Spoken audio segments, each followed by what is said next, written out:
Edition of the Patriots Beat podcast here on the CLNS Media Podcast Network and on Patriots Press Pass. I'm Evan Lazar, joined as always by Alex Barth, an early noon edition of Patriots Beat today because Alex Barth is on 98.5 tonight. So he's got the big guns coming out tonight. What time are you on tonight? 7 to 11 with Matt McCarthy. So there you go. We got Red Sox Yankees tonight. We'll talk that. NHL draft tonight. We'll probably get into the Patriots a little bit as well.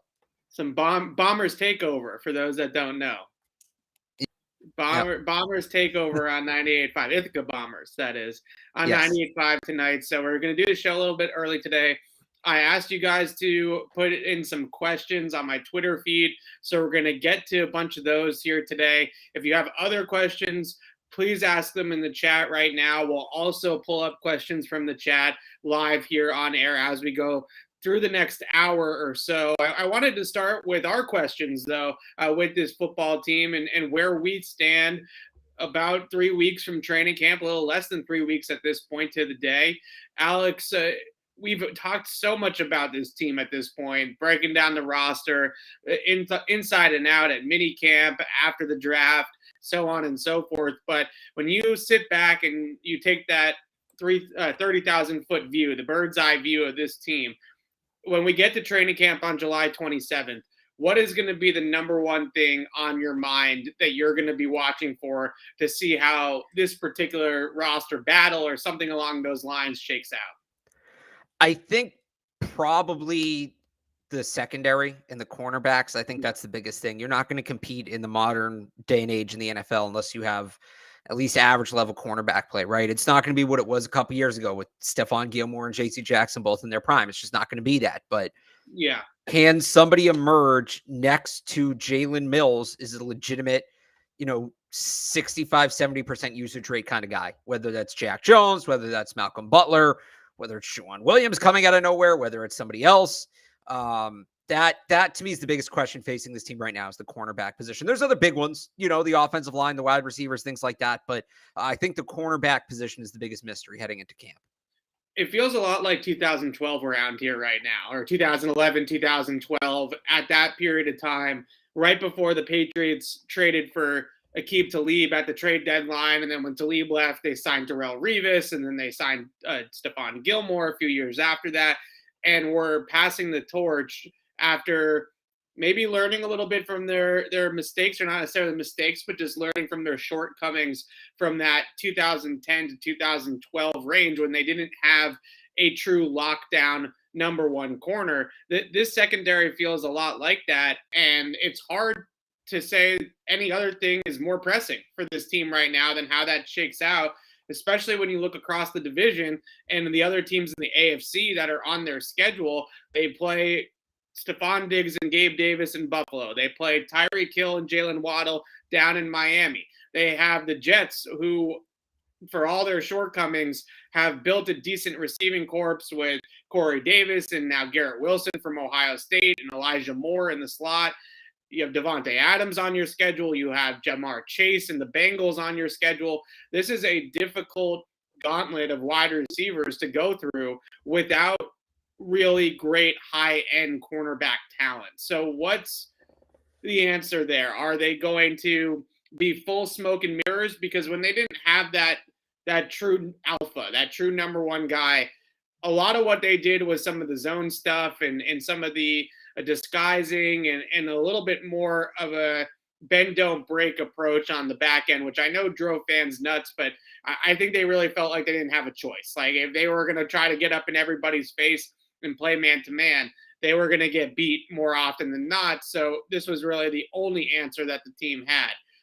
I still look at that cornerback group as a potential Achilles heel for the Patriots. And if a guy like Jack Jones doesn't emerge from that rookie class and take a job at the outside cornerback spot, I am pretty worried about that group, especially against the teams that they're going to face in the regular season, and in particular those divisional games as well. When you go out in Miami in week one, of course you have Jonathan Jones to maybe take one of the speedy guys down with the Dolphins with Hill and Waddle, but who takes the other guy? How does that coverage structure look? Obviously, they still have to get through Buffalo with their two-headed monster. It's certainly the number one question. Just to present a different argument here, Number two for me is still the offensive system and how this whole thing is going to look on the offensive side of the football. I don't want to get too caught up in what we saw in minicamp or overreact to some of the things that they were doing with the zone stuff and maybe looking a little bit more McVay / Shanahan-y out there in the spring. But I'm just excited if this is actually a change that's coming. Like, isn't that just exciting to see something different? We've seen the same offensive system for 20 plus years now in New England, and it's obviously been extremely successful. But I think from my standpoint, maybe this is just because we cover the team and it gives me something else to break down on the film and things like that. But it's exciting to have some change. It's has some fresh ideas and a fresh perspective on how to play offense. I'm really looking forward to being able to have those discussions with everybody and break down the tape of what they're doing a little bit differently. Sometimes change is good, right? And it can be a good thing. And I think that this could potentially be one of those things. And we'll get to a few questions that I saw on my Twitter feed about this topic. But I think just from a perspective of covering the team and watching them every single day, having a little bit of a tweak system or having a little bit of a new look offensively, that's exciting. I think that's going to be fun to talk about. It is. Sorry, it's some college football news literally just broke. It's pretty big. So, what is this big college that. football news? North Carolina, oh my Florida State, Virginia, and Clemson to the SEC. Clemson to the SEC is interesting, right? I mean, that's now finally Dabo can get run out of there. Another potential powerhouse going to the SEC in terms of their recruiting ability and their national championship pedigree. That's going to be fun. So are they going in? What do we know? What division? Like, because there's divisions in the SEC. So it right? says that they're negotiating to join the SEC. ESPN is going to void their TV deal with the ACC. I would guess the SEC divisions are a mess to begin with. I'm trying to pull it up here. There's something like it was a couple of years ago when Missouri won its division. Yeah, it was the winner of the East Division was further west than the winner of the West Division. So I would guess they'll rework it all. Some of these conferences have speculated going to 3 divisions. I could see that and maybe adding like a North division, right? An East, West, and North. It's maybe those teams, Kentucky and Missouri. But college football continues to tweak. And I mean, it's going to be for everything, obviously. And actually, that'll be really interesting because the SEC has never been a basketball conference outside of Kentucky and occasionally Tennessee. But now you have Tennessee, Kentucky, Alabama, and Auburn have kind of stepped up in the last couple of years as programs. Oklahoma is obviously a great program. And then Virginia, North Carolina, of course, true blue blood programs. So that's almost more interesting for basketball than football. 3 of those 4 schools are going to get smoked in football in the SEC. Clemson, we'll see. But the SEC is now like a pretty legit basketball conference. So I don't know what the NCAA can do about this, but this wild west with the conferences it can't be good for the sport, right? It just can't be good for the sport or for the product. This is crazy. Like, this is absolutely absurd. This is not as absurd as UCLA and USC going to the Big Ten, right? Like, that was like, what the hell is going on, right? Like, this is a bunch of schools like Michigan and Ohio State in the northern part of the country, in the Midwest, some of those teams, and we're having 2 Cali teams come all the way over. Like, that's just ridiculous. This is at least geographically isn't that far off from where the other SEC schools are. It really isn't that far off at all. But it's still just this whole open-endedness and this wild west in college football there needs to be some checks and balances. Like, there needs to be somebody that steps in and says, look, we got to go about this a different way, or we got to manage this a little bit better. Yeah, so we'll see what happens. Again, I think it's being negotiated right now, but that would be an interesting one. All right, let's get to some of these Patriots questions, and we can start with this one from Ashley. Then I'll pull up my Twitter and get the ones that people submitted early about Isaiah Wynn. This is kind of the three options with Isaiah Wynn, right? Starting tackle, starting right tackle, starting left tackle, or off the team. I don't know what else he would be at this point. So those are your three choices in the 3-card Monty. What do you see Isaiah Wynn? Where do you see Isaiah Wynn being here at the Patriots come September 11th? Right tackle or not on the team. I think they signaled to us that Trent's going to be the left tackle. Yeah. I think they'll give Wynn a chance to win that job, but maybe a guard emerges and Michael Onwenu ends up at right tackle. Maybe just they can get tremendous value. Some other team elsewhere has an injury. He's in a contract year. You move on a year too early versus a year. Well, it wouldn't be a year too late. You move on a year too early. You don't, you lose them for nothing. Right. So I'm going to say right tackle or not on the team. Yeah, I think that a good theory that I've heard floated about why they're moving him over to right tackle is actually related to Cole Strange. I remember last year, Michael Onwenu really struggled at left guard at times with Isaiah Wynn to his left. I think they're looking at trying to stabilize that left side, and having Trent Brown and David Andrews flanking the rookie gives him the best possible chance to succeed and hold up in his rookie season. So I think it's really about Cole Strange and trying to make sure that he has some comfortability, some proven veterans around him so that he doesn't have to deal with Isaiah Wynn to his left. This, to me, spells right tackle for Isaiah Wynn, though. I am still thinking that off the team is maybe a bridge too far for this offseason, just because, or this season in general. I guess we're kind of out of the offseason, just because they've moved so many parts on that offensive line already, right? You trade Shaq Mason, you lose Ted Karras in free agency, you draft a guard in the first round. There's already so many moving parts that I feel like moving another one and having really 3/5 of your line being totally new, and then a fourth guy being in a different position, that's a lot of shakeup for the Patriots with a green coaching staff, without a dedicated offensive line coach that's done it for a long time, with Matt Patricia and Billy Yates filling that responsibility.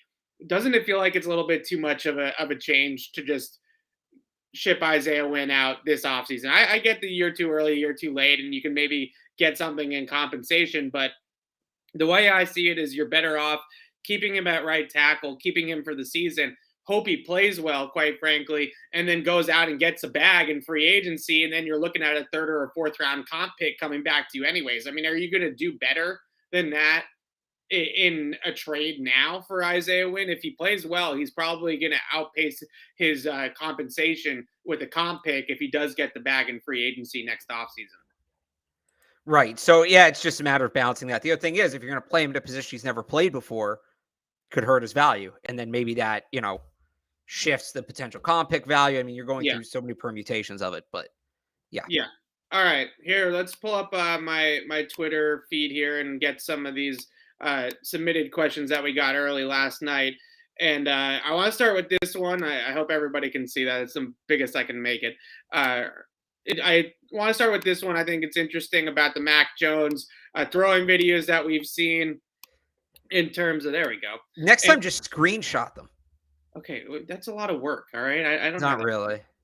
Anyways, we've seen some of these videos surface. It's actually not been Mac Jones himself for the most part posting them. And this time around, it was Nelson Aguilar, right, on his Instagram feed working out with Mac Jones.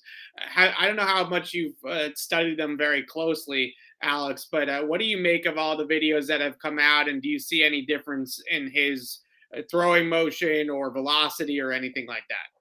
You see maybe a little more zip on the ball, but that can also be, it's naturally easier to throw without pads on. Right. So it's the kind of thing where it's nothing bad in them, but I'm hesitant to put any stock into them until we see Mac actually like playing football on an actual football field and pads and all that.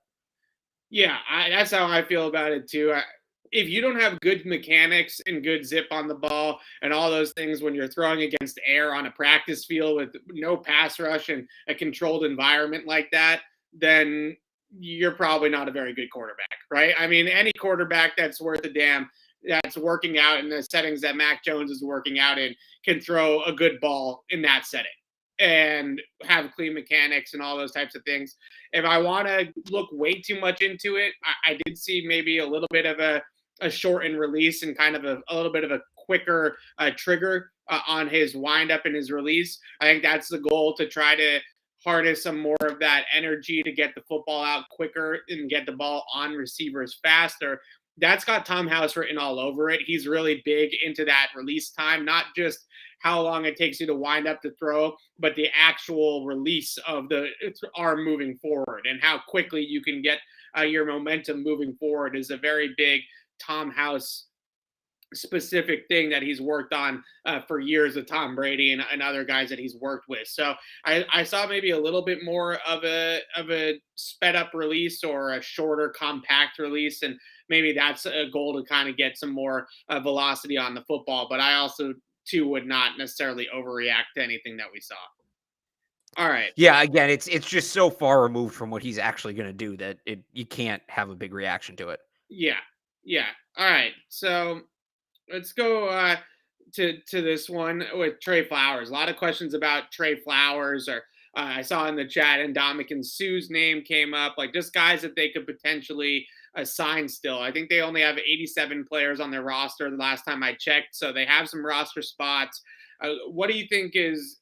Do you think that Trey Flowers is still a possibility, or do you think it would have already happened by now? No, I could see him, being one of those guys. He might not need camp, especially if he's planning on coming back here. He's somewhat familiar with the system, the coaching staff. He's been hurt a lot the last couple of years. He may not want to put his body through too much.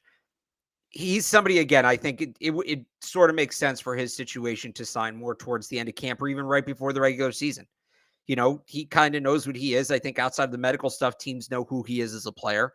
He may want to see, a team has some injuries and he can cash in and maybe get a little more money if there's a desperate situation. So I'm not ruling him out yet. And Ndamukong Suh, I wouldn't rule out either, but he is probably going to command some serious money, some money the Patriots don't have right now. They'll need to move some contracts around, things like that. And I think they would see it as, I think they'd be more comfortable with a guy like Trey Flowers, who's been here, who they have a role for. Like if you bring in Ndamukong Suh, you kind of need to figure out how you're going to use him, right? Yeah. And are you going to play him with Barmore? Are you going to spell him with Barmore? What's that going to look like? All of that.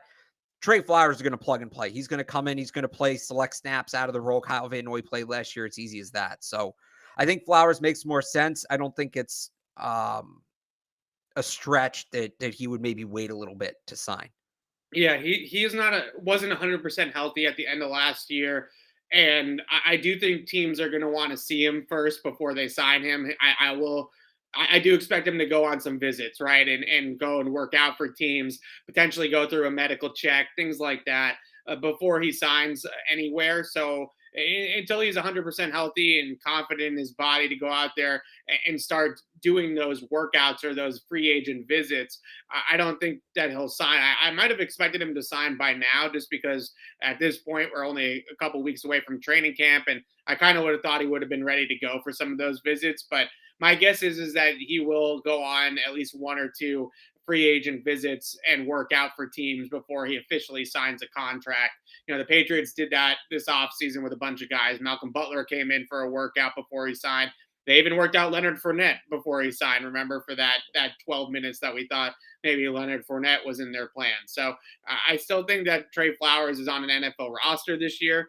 A matter of timing. We'll see. Maybe once we get into camp, they have him and they basically try him out in camp, right? They say, like, let's see what you look like for the first week and see if you like it, feel like you can hold up and stuff still. So I'm a little surprised he hasn't signed yet, but I think that that's coming for him anytime now. All right. We haven't talked a lot about Christian Wilkerson, Alex. I feel like we've talked so much about Trey Nixon. It's like that meme where it's like one day you're looking over here, the next day you're looking over there, right? Patriots fans end the last season, week 18 against Jacksonville. It's all Christian Wilkerson hype. Now it's Trey Nixon hype. Do you still have hopes for Christian Wilkerson to be an NFL roster player for the Patriots? Yeah, I do. I think it's probably more special teams than receiver. He showed some flaws in that element of his game last year. I think he can make the team. And if he can work on his hands, I think he can be a capable third or fourth NFL wide receiver. That's his biggest hang up right now to me. So if he makes the roster, I wouldn't be shocked, especially with some of the special teams losses he's had. And then we'll see where he develops as a receiver. Yeah, that's fair. I think he's an explosive guy. I think he can get up the field, which I like about him as a receiver. I still think there's a lot of detail to his game that is missing. We saw early on in training camp last year, his hands were great, and then all of a sudden he like got the yips, right? And he couldn't catch anything the last like 2 weeks of training camp. And it seemed to linger with him for a while. He gets open, he can run. It's just finishing the plays that's been a big problem. But unfortunately, that's a big part of football at the wide receiver position. That obviously is actually Right. catching the ball. So if you can't actually catch the ball, then I don't care how fast you are. What's the guy from the replacements? I'm not going to remember his name. The guy Oh, that I was know who like you're talking about. Yeah. yeah, the wide receiver is like a 4.24 guy, but he couldn't catch, and they had to put the stickum on his hands. I mean, Wilkerson's not that fast, but it's that sort of thing with him. Well, we'll have to. It's no, Orlando Jones is the actor. Clifford Franklin. Clifford Franklin. There we go. Clifford Franklin reference. Yeah, that's one of those things where you might have all the other tools, but if you can't catch the football, then that's gonna get you out of the league real fast. But he could be a guy that could stick on special teams as a regular. I remember last training camp he worked a lot with Matthew Slater, Justin Bethel, and that special teams core group, Corey Davis, and Cody Davis, Yeah. excuse me, and maybe that's a role for him moving forward. Slater's getting long in the tooth. Justin Bethel is getting up there in age as well. Maybe they train him to be the next Matthew Slater instead of training him to be the next Deion Branch, right? Maybe that's the way that things are going with him. Right. All right.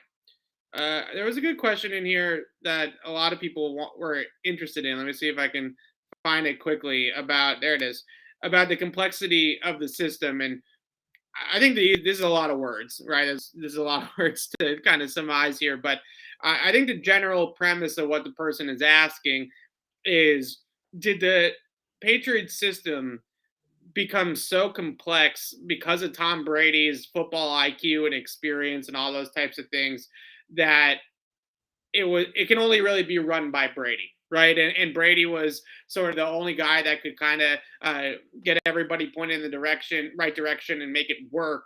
And now that Brady is gone, that Patriots are dialing it back, and Brady was sort of the engine of all that.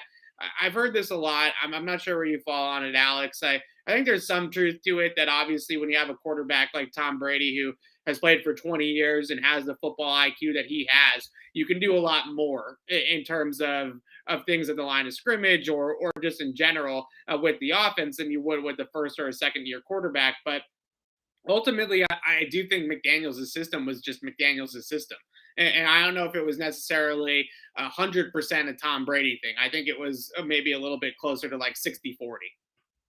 Well, and Tom Brady's going to elevate any system he's in. He's just that good. And I think they were able to run some more complex things, not just because Brady was as good as he was, but he was as experienced as he was. He'd seen so much. He'd had so much time to work on this, right?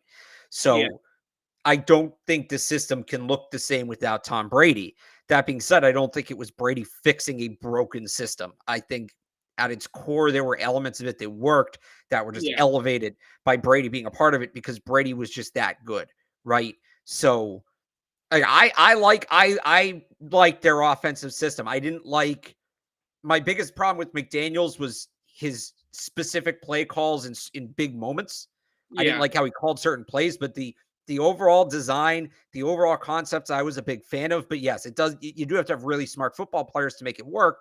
But they've always brought in very smart football players. It's something that they've highlighted. You're not going to be able to replace both the talent and the experience of Tom Brady. And any system's going to take a hit by that, whether it's McDaniels, whether it's in Tampa, with whatever you put him in, it's not going to be the same without him. Yeah, I just don't think that there's any merit to the Patriots being happy that Josh McDaniels took the Raiders job, right? I don't. I think that's going a step too far. I do Yeah. think there is some merit to the fact that McDaniels, Tiger doesn't change his stripes or whatever that saying is, right? And I think there is some merit to the fact that McDaniels does what he does and runs what he runs. And we saw this with Cam Newton, where, yeah, there was a Cam Newton package where they inked legs and they ran some read option plays that they certainly would not have run with Tom Brady or with Mac Jones, but they didn't really change the core concepts, especially in the passing game. It was more the running game that evolved with Cam. The passing game was still the passing game. And Cam spoke about it, how he didn't really grasp it and he really didn't have a good feel for it for most of the season. So McDaniels is who he is. He's going to run the same system that he ran here. in Vegas, like that's just the system. And I don't know if necessarily saying that Belichick was happy about it is really the best way to look at it. But I do think that there has to be some evolution that maybe the Patriot system didn't have over the last couple of years. Would McDaniels have been willing to evolve with the times or willing to evolve with the ways that they needed to evolve? I think he probably would have, but we didn't necessarily see that fully last year with Mac Jones. Maybe they needed a full offseason, knowing Mac was the entrenched starter and all those types of things, Right. to really do it. So I would have liked to have seen McDaniels continue. I mean, it's certainly better than their option right now. With Matt Patricia, Joe Judge running the offense versus Josh McDaniels, give me Josh McDaniels every single day of the week. But I think there is something to be said about the fact that McDaniels was pretty married to the way that he did things, and rightfully so, because it's been so successful for him for so long. But a fresh perspective, like I said earlier on the show, might not necessarily be a bad thing for this offense. Yeah. All right. What else do we got? Here we go.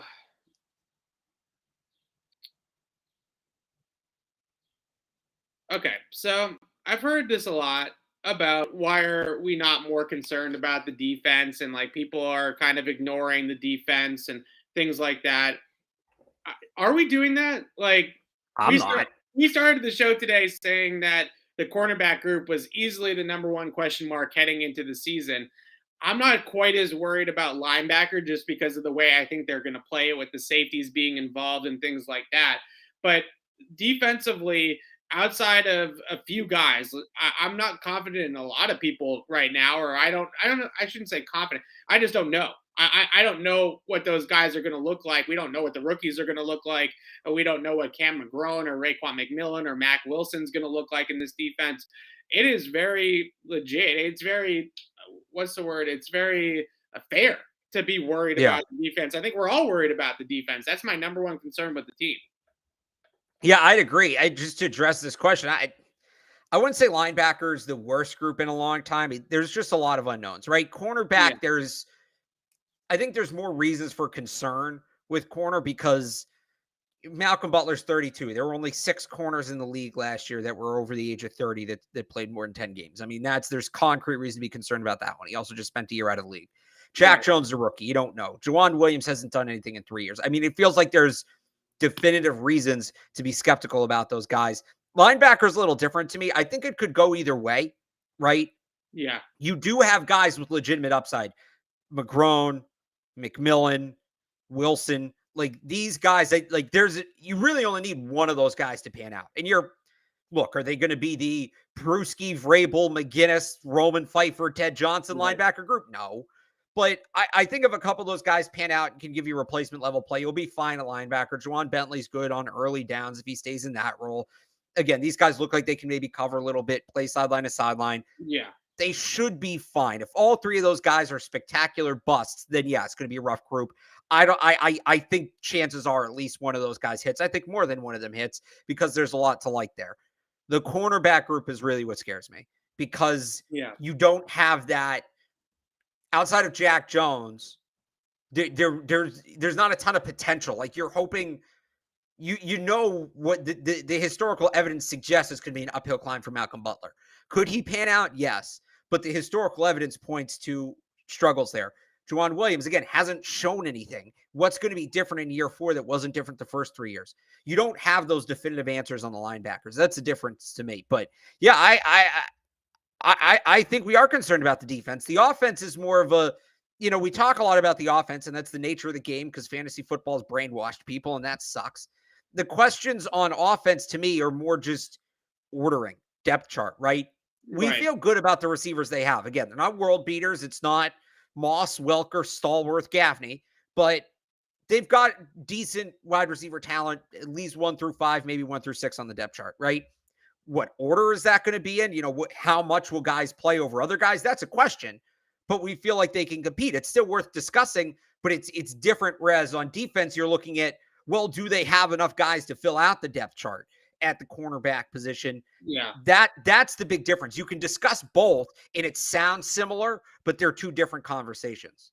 I actually feel really good where they are roster-wise offensively. We'll see about the coaching, and we'll see how much Mac Jones can elevate his game to that next level to really I carry still would the like group. to see them add a veteran pass catching running back. That's my biggest question on that side of the That's ball. fair. I guess my feeling is between James White, Ty Montgomery, and hopefully Pierre Strong can maybe contribute a little bit as a rookie. They might have enough there, but if James White's not ready to be James White again, That's kind of what I'm worried about. yeah, if he's not James White again, then certainly that's something that they should be looking into. But offensively, I think they're really in good shape. I know they don't have the number one alpha dog, but a lot of metrics out there. I know this numbers drive you nuts, Alex, but the numbers are actually on the Patriots side on this one, that building a passing game with depth 1 through 5, with good talented players 1 through 5 is actually better than just building a passing game with a really good number one receiver and then a bunch of jags, right? Like that's the better Right. approach just from a balance standpoint. It's much harder to defend if the Patriots go and play a team that has one really good wide receiver. Well, you double that guy, or you know, if you have a Stephon Gilmore type, you put your number one corner on that guy, you take him out of the game, and then the quarterback is left looking around, who do I throw to? You know, they're doubling, you know, so and so. Who else is open? Nobody. The Patriots will have the luxury of having a lot of different depth pieces and a lot of different matchup weapons, and I think that they have really good depth at wide receiver, at tight end, even at running back, even though third down running back might be a spot that could be a concern. In general, Damian Harris, Ramondre Stevenson, the rookie running backs, I think they have good depth there in terms of running the football. So offensively, I think they really look great on paper if the coaching holds up. Defensively, there's a ton of concern about their roster talent, overall talent, who fills out which spots, like you were saying. Really, the only group that I feel great about is the front. I don't even know if I feel great. I just feel better than the rest of the pieces just because of Matthew Judon and Christian Barmore. I think those two guys Feel great about 2/3 of the front, basically. Yeah, I think those two guys are going to bring it. Everybody else, it's a wait and see. The linebacker group, or especially the off-ball linebacker group, I really think that you're going to see so much of Kyle Duggar, Adrian Phillips, and Jabril Peppers at the second level of the defense that a lot of these depth linebackers that we've talked about, I don't really know how much they're actually going to play. So I think there's going to be one full-time linebacker. It's probably going to be Jawan Bentley for the time being. Maybe somebody like Cam McGrone can take that job from Bentley down the road. But from right now, I would say it's probably going to be Bentley that's going to be a regular, a full-time contributor. And then it's really the safeties that I think are going to just play a ton close to the line of scrimmage. So I almost don't even look at some of those depth linebackers. And I say the second linebacker is probably really going to be Adrian Phillips, right? Or it's going to be Kyle Duggar, or it's going to be Jabril Peppers. So that makes me feel a little bit better about the linebacker group, I think, just because of that. But corner is very worrisome. I still think that I have worries about who's going to contribute on the front besides Judon and Barmore. Like we saw last year, nobody else really emerged from that group, especially in the pass rush to get after the quarterback. And it was either Barmore or Judon getting to the quarterback, or nobody. And they definitely need to hope that a guy like Josh Uche can emerge out of that group and take a next step forward, or Dietrich Wise has a bigger season rushing the passer or something like that. So yeah, there's a lot of reason to be concerned. I mean, the defense, what did they give up? 47 points to Buffalo in the wild card game. I know they had some injuries and some COVID guys and things like that, but more or less that's your defense, right? I think, and some of those guys aren't even coming back, like a Hightower or JC. Right. So it's definitely worrisome. It's definitely the biggest concern going on the team right now. All right, let's go back to some of these questions in the chat to wrap this up here. Look at this question from David about the rest of the AFC. We haven't talked a ton about the rest of the AFC. Maybe we'll do a show before the season about kind of a whip around the rest of the AFC and the AFC East, because it is incredibly deep this year in the AFC. It's going to be really tough to make the playoffs, I think, for any team, really, not just the Patriots. Who do you see, though, in the AFC as your team that takes a step forward, or or the team that takes a step back? Like your Titans are on this list for David as the team that takes a step back. Yeah, I mean it's probably Titans taking a step back just because they lost AJ Brown, and he was such a big part of what they did. And I don't think Treylon Burks is going to be able to give them that kind of production. Yeah. So I think their window, unfortunately, may have closed. They did get the number 1 seed though last year in the AFC. Let's not forget That that. was wild. Yes. So I could see them taking a step back.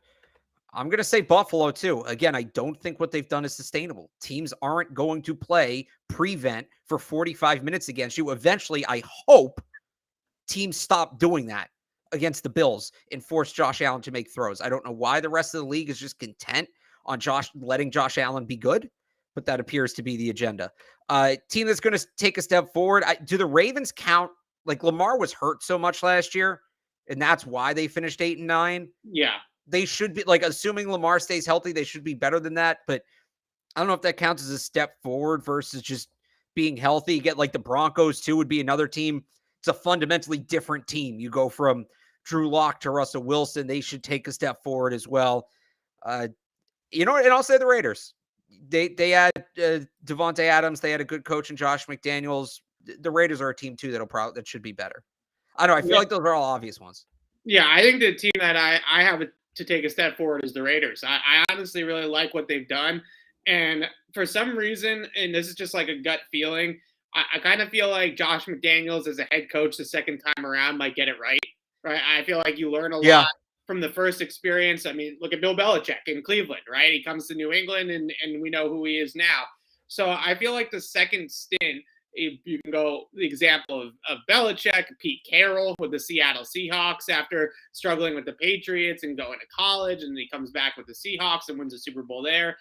There's just a lot of precedent of guys actually panning out the second time around and learning from their mistakes the first time. And I love what they've built over there.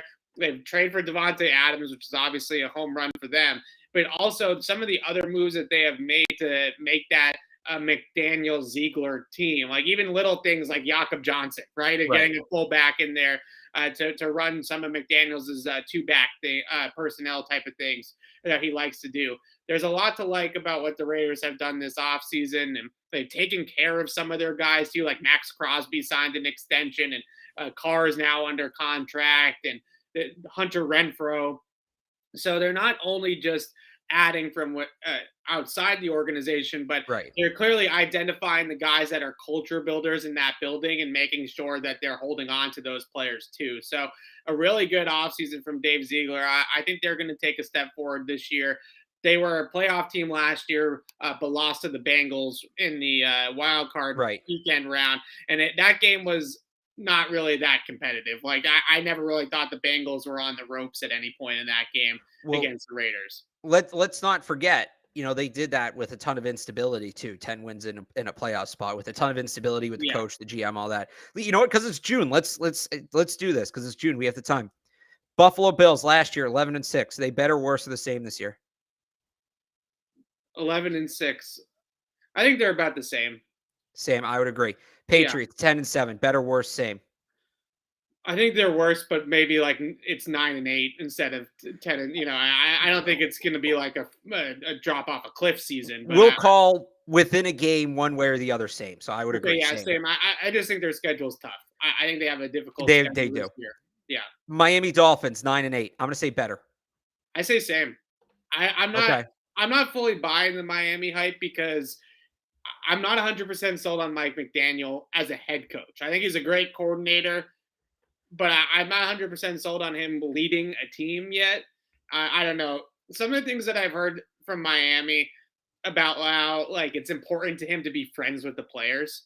Yeah. Like, what's that about? Right? You're the head. It's like no matter what profession. We get it. You're cool. Right. No matter what profession you're in, whether it's professional football or just regular everyday life profession, your boss is not supposed to be your buddy. Like that's your boss, right? Like you have to have some sort of control. It's okay to be friendly, but from what I heard, like they get together as a team, like outside the facility, and he gets like upset that they don't invite him, like things like that. I don't know. It just I'm almost in the school of thought with Mike McDaniel that he's still almost like a little starstruck with some of these guys, right? And he like just wants to be friends with Tyreek Hill because he's Tyreek Hill, right? And that's not a recipe for success. We'll see. Maybe I'm overlooking them or overhyping that angle to it, but Mike McDaniel, I think is trying too hard to be cool. Like it's kind of like Pete Carroll was still Pete in the whole thing, right? Right. I don't disagree. I just think they've built that team so perfectly for Tua. Obviously, Tua has his shortcomings, but they have two of, if not the best 2 yards after catch receivers in the league. They don't need him throwing the ball far. And when he throws short, he's still very accurate. Jets 4-13. I still say same. Like Same. I like some of the things that they did, but you and I both were okay on Garrett Wilson. Like he's a good prospect, right? I'm not trying to bash Garrett Wilson, but do I expect Garrett Wilson to have a Justin Jefferson like impact as a rookie? I no. I don't necessarily see that, especially with the quarterback throwing to him. I don't know. I'm not so sold on what the Jets have been doing. I think they've made some low key nice moves in veteran free agency, not overpaying anybody and just getting some solid football players in there. But I still think they got a ways to go. I agree with you. I'll believe the Jets had a good draft when the players turn out good. There's been too many times where we talked in April and May about the Jets having good draft and then the guys end up sucking. So, well, a lot of people really like their draft, right? I mean, that was but people have liked their draft before and then they don't develop the players. So, I'm with you. I'm just saying I'll believe it when I see it. That was a sneaky. Oh, the Jets had a great draft. It was like one of those when people did their draft grades, like they were one of the teams that everybody loved, right? Because they drafted. They got Sauce Gardner at 4, Garrett Wilson at 10, and then Jermaine Johnson at 26. Jermaine Johnson's a guy that the media thought was going to go top 10, top 15. He was one of the fallers in the first round, falls to 26. He obviously fell for a reason, right? The NFL obviously knew something about Jermaine Johnson that the media did not, or saw something about Jermaine Johnson that the media did not. So just because all of our mock drafts and big boards had Jermaine Johnson as a top 20 player and they got him at 26 doesn't automatically make Jermaine Johnson some great player. Like maybe the league was right about him. Maybe he's got off-field or work ethic things. I don't know. Like look at, and somebody asked us about Baker. Look at the 2018 draft. 2 of the top 3 players are no longer on their teams. And the third one, Saquon Barkley, probably won't be much longer either. Bengals 10-7. Better. I agree. I agree. I think now they've tasted success, right? Now they're going to chase it. Yeah. Steelers 9-7-1. I'm going worse. Worse. Definitely worse. Yeah. Browns 8-9. Who's the quarterback? Yeah, I love Jacoby Brissett, but I'm going to say worse. That's a tough division too.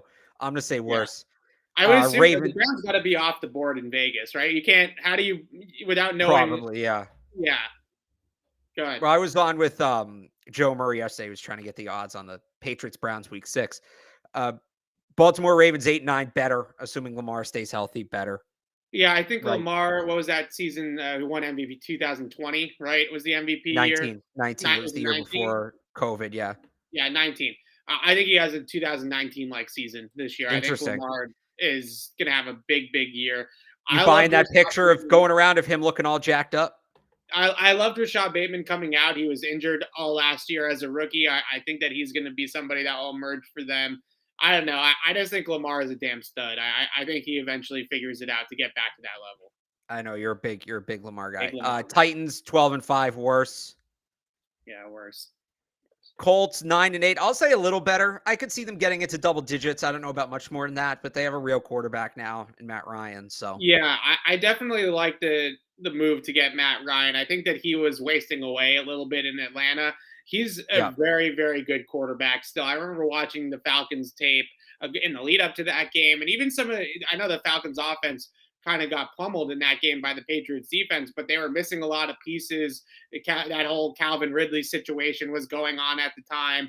And he still made some really, really good throws in that game where he had no business even finding open receivers, right? So I think he's still got some good play in him. And I would say that they are a little bit better just because the quarterback's a little bit better.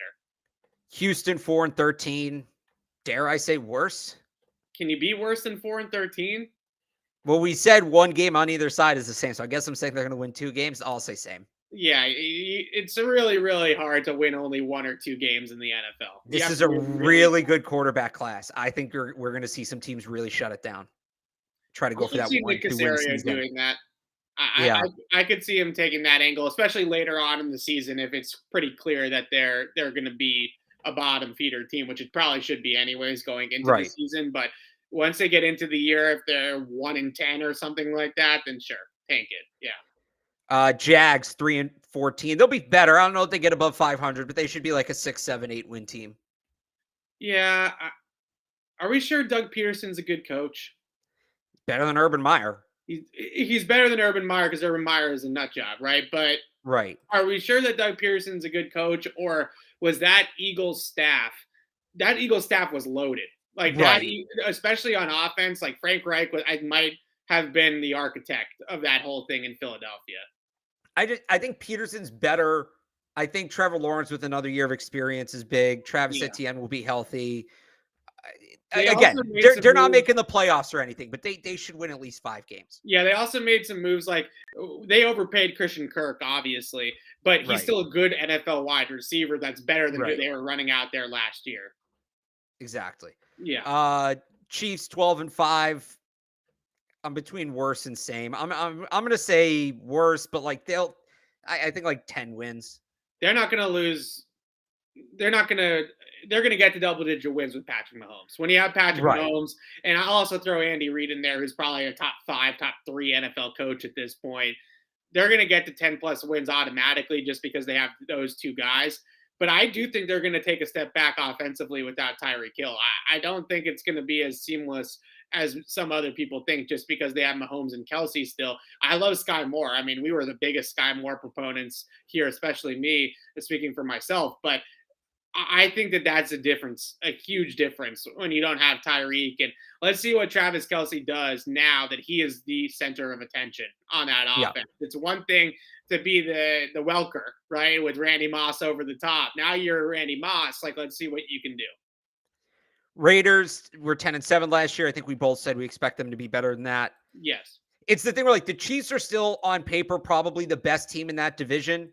Will they finish with the best record? I could see another team, like a team like the Raiders, maybe getting by them because the Chiefs just know they got to get in, right? Yeah. They know if they get in, they're in good shape. Right. Chargers 9-8. I'm going to say worse. I don't know how that team goes into the locker room and looks that coach in the face after he cost them a spot in the playoffs last year for his precious spreadsheets. I know they got Khalil Mack. Nobody Great takes aim at Brandon Staley quite like Alex. How do you as a player go and play for that coach who knocked you out of the playoffs last year? Your own coach knocked you out of the playoffs last year. That is going to be a really interesting dynamic. They got better. J.C. Jackson makes them better on defense. They really didn't have an outside corner of his talent level or his tier on that team. Justin Herbert is a dude. I mean, that guy is incredible. I think he's just as good as like Allen and Mahomes, honestly. So I say same to better just because I really believe a lot in Justin Herbert. I think he's going to be an MVP candidate for a very, very long time in this league.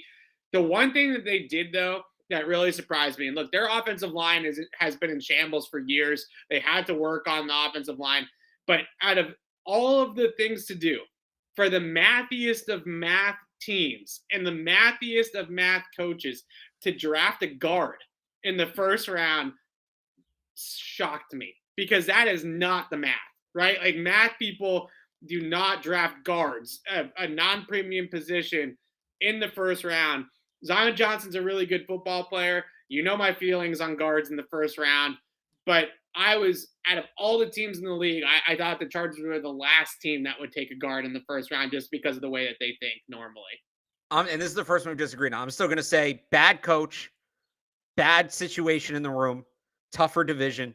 I'm going to say they take a step back, even with all the talent they added. I am so shocked that you think the Chargers are going to take a step back. Denver Broncos, and I want to like the Chargers. I do. I used to be a fan of theirs. Like I'm not a fan. I was a Patriots fan, but those LaDainian Tomlinson, Shane Merriman teams, it helped the Patriots always beat them. But those were cool teams. Those teams were fun to watch. I want to like the Chargers, but I think they take a step back. Denver Broncos 7-10, better. I mean, added Russell Wilson, they're going to be better. I think they're going to be better, but I'm not sure. I think Russell Wilson makes them 2 wins better. So They should at least flip that record. They were 7-10 last year. They should at least flip that. Yeah, I think they get to 9 wins. I'm not giving them 10. You're not giving them the 10th. Interesting. Look, Interesting. Okay. I said I wasn't going to overrate offseason things, but Russell Wilson looks awfully comfortable in that boat with Sierra right now. He doesn't look like he's hitting the gym too much. You know what I'm saying? Like, he's got a little bit of a dad bod, honestly. And I don't know if that's just Russell Wilson's physique and if he's kind of always been that way. He has always kind of been like that. Yeah, maybe he's never been a rocked up type of guy. You know, maybe that's on me. But I think there are some limitations with Russell Wilson at quarterback. He's a spectacular downfield thrower. He's obviously a great athlete, but they had some issues with him in Seattle in terms of seeing the middle of the field and being able to throw the ball with anticipation, make layered throws in the middle of the field. Some people make fun of him and say it's about his height, right? And he can't see over the line and to throw those 5 to 7 yard passes right over the line of scrimmage. But I don't know. I don't know how much better at this stage of his career Russell Wilson makes Denver. But I like their defense. Their defense is legit, I think, this year. Patrick Surtain's going to be one of the top 5-6 corners in the NFL before the year's out. I know you probably want to get the Boston Sportsman in, but this was fun. Let's do the NFC next week or in 2 weeks. Yeah, no, I'm glad we did this. I meant to set this up for us at some point anyway, so I'm glad we did this because we haven't really looked at the rest of the NFL. So we'll do the NFC next week. We can go through those teams as well because the NFC counts too, even though it's not as relevant for the Patriots. And I also want to do before camp, maybe we can fit it in a deeper dive into just the AFC East teams and what maybe the Patriots are going to be up against in the division. So we'll get to that. But yeah, let's wrap it with the Boston Sports Minute and get out of here on this lovely Thursday afternoon. The Red Sox last night, Alex, that was a classic case. And I understand because we're media types now too. So I understand that this is the gig and this is what happens. But when every reporter under the sun, when Sam Kennedy goes on Nesson before the game and talks about how excited everybody is for the Rook to make his first major league start, he gets knocked around a little bit. That was a classic case of overhyping the situation. And I don't blame Brian Bayo. Was it Bayo, right? But it's a Y instead of an L sound. I don't blame him at all for that. Not at all. I think it was all the hype train overhyping him.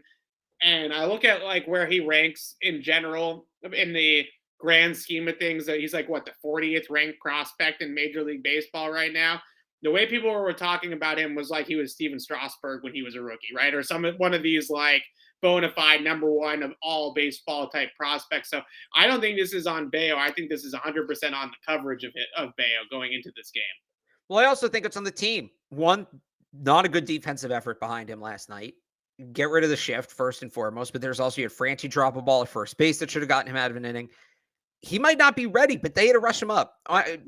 Most teams, and I did this number 2 years ago. I don't know if the number shifted, but I did it in 2019. So from 2009 and 2019, on a minimum, teams needed on average 9 or 10 starters to get through the major league season. That's just the number it took. You had 9 or 10 pitchers start at least one game. That includes openers, guys from the bullpen, etc. Yeah. The Red Sox came into this season, not including James Paxton, because he's not supposed to pitch this year, but this is including Chris Sale. The Red Sox came into the season with 5 starting pitchers with major league experience on their 40-man roster. That's not enough. And look, do you need to have 10 guys with major league experience? No, guys are going to make their debuts. Josh Winkowski was ready, and we knew he was ready coming into the season. He was always supposed to make his debut this year. But, okay, so you have 5 major league guys, so Winkowski's ready. Maybe you're going to do a bullpen day, right? Whitlock ended up starting, so that's 6. You're still short. And people were saying it last night. Brian Bayo wasn't called up because the team thought he was major league ready. Brian Bayo was called up because he was the team's best option at that point. That shouldn't necessarily be the case. So I don't like them. One start isn't the be all end all, but I don't love them screwing with the kid's development. There's a lot last night to be excited about. I thought his sinker looked really good. I thought his changeup when he spotted it look, the sinker rate, he's hanging around 97. The changeup, when he spotted it, looked good. He was clearly jacked up, a lot of adrenaline. He had trouble controlling it, but when he got it in the zone, hitters had trouble with it. He needs a fourth pitch eventually. There's a lot to be excited about, but he's not ready quite yet. I think you look at next year as a realistic long-term call-up. Bloom even said after the game, they're not going to have him up and stick him in the bullpen, but he should not have been up last night. That's on Chaim Bloom. And by the way, the guy who's supposed to save them if Bayo can't, Chris Sale, 5 walks and 3 2/3. He's not ready to come back either. I think they're counting on him to do a lot more than you can realistically ask him to do. His fit in the tunnel was hilarious, but that's just another sign. You know why he did that? I know, I love it. I love the energy. I know why he did it, which worries me. Right. He did it because he knows he's not ready. Yeah. He's thrown 41 innings since 2018. He wants to get back in the bigs. That's not the reaction of a guy who thinks his next start is coming at the major league level. So they again have a real pitching problem. The other thing about it, you had to bring that kid up. Biggest game of the year. To that point, they can't win in the division. They have a major pitching problem. They had a real chance last night to get everybody to buy back in between Sale and Bayo and winning a series against the Rays, and it all went out the window. Yeah, that's 100% spot on. I don't think I could have tackled that better myself. To me, just going off of what you said with Bayo, there had to have been somebody, and I know Seabold, I know Winchowski, I know Bayo. There's got to be another starter down in the minors that they don't necessarily see in the same class as Bayo in terms of his long-term outlook, that like, okay, if you mess with this guy on a spot start, then like kind of so be it, right? Like it's not the end of the world if he comes up and gets knocked around a little bit.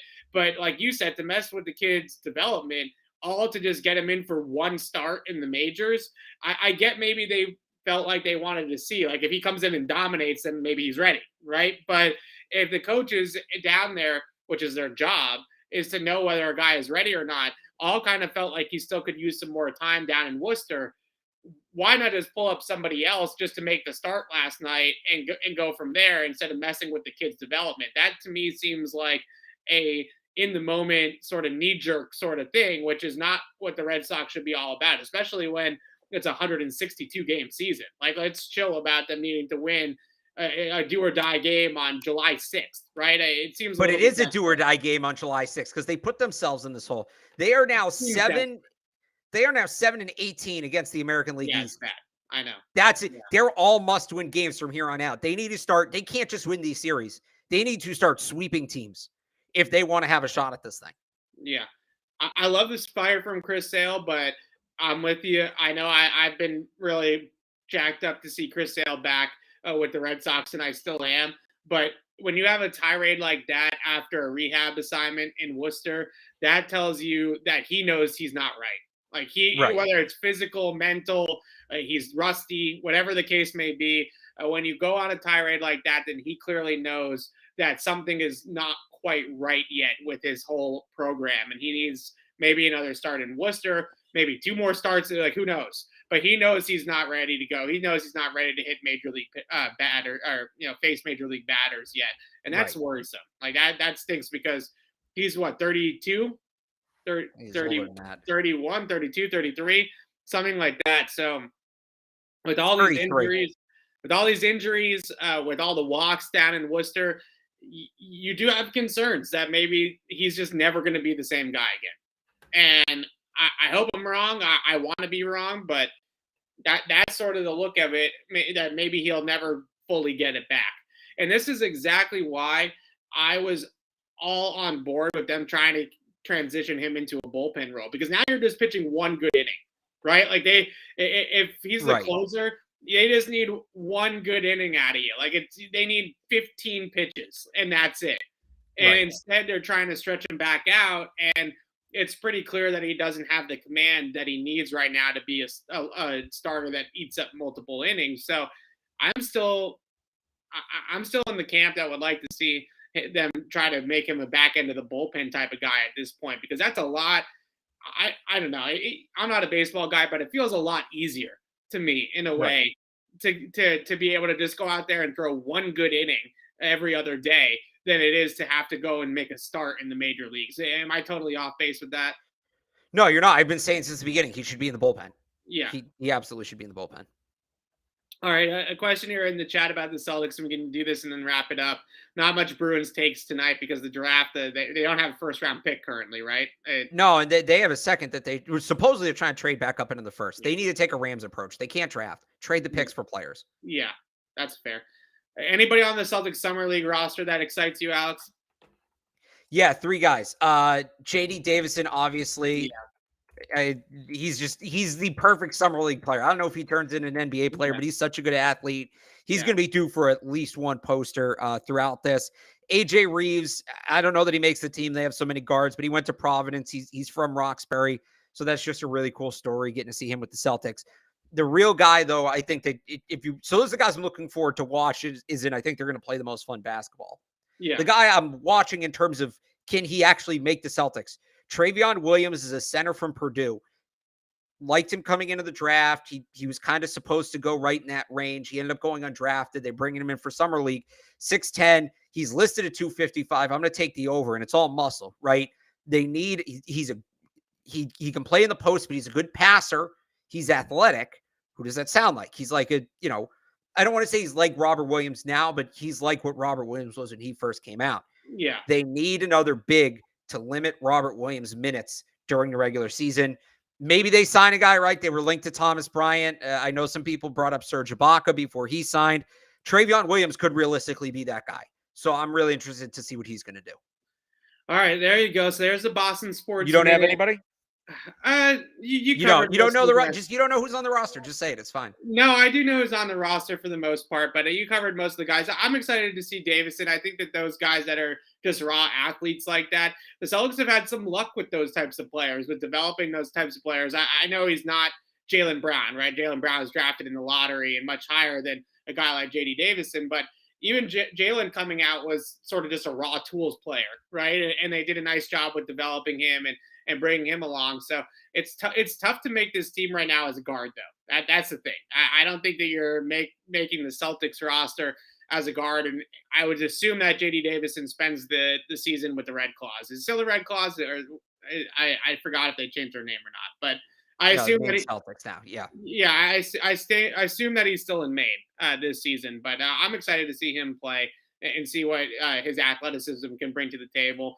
And I think they don't play the Thunder at all, but Chet Holmgren is like the star of the summer league so far. I'm not a believer yet. You're not a big Chet Holmgren guy. That's fine. You're just jealous. He's got to hit the weight room. Let's see. I can't wait until he has to guard a real NBA player in the post and see what happens to him. Get it pushed into the first row by some guy in the summer league last night, and everybody's hyping this kid. I just don't see it. All right. Anyways, so next week I am actually taking a much needed vacation for once in my life. So we're not going to have the podcast next week because I'm going to be in lovely Martha's Vineyard on a beach somewhere. Getting some very necessary R&R before we get going in training camp. So we'll take the week off next week, and then we'll be back the following week with our typical Tuesday, Thursday, and we'll go right into training camp with it. But we'll have some stuff on the channel to keep you until then when I'm away, and we'll still stay in the loop. And hopefully, fingers crossed, the Patriots don't make any major moves while I'm gone. If they do, then I will have my laptop with me on the island, and you know the drill. We'll figure out something. But hopefully, we'll be able to take the week off next week and get some very necessary break in before training camp picks up, and then we'll have all our training camp preview coverage starting the following week, which will be the week before training camp, and then we're going to get right into it. So we're looking forward to it, and we'll keep you guys updated if we do have a show next week, if there is any roster moves that are worth talking about. But plan on seeing us again on Tuesday the following week. So until then, signing off for Alex Barth, I'm Evan Lazar. Thanks for watching, everybody, and we'll see you in a couple weeks.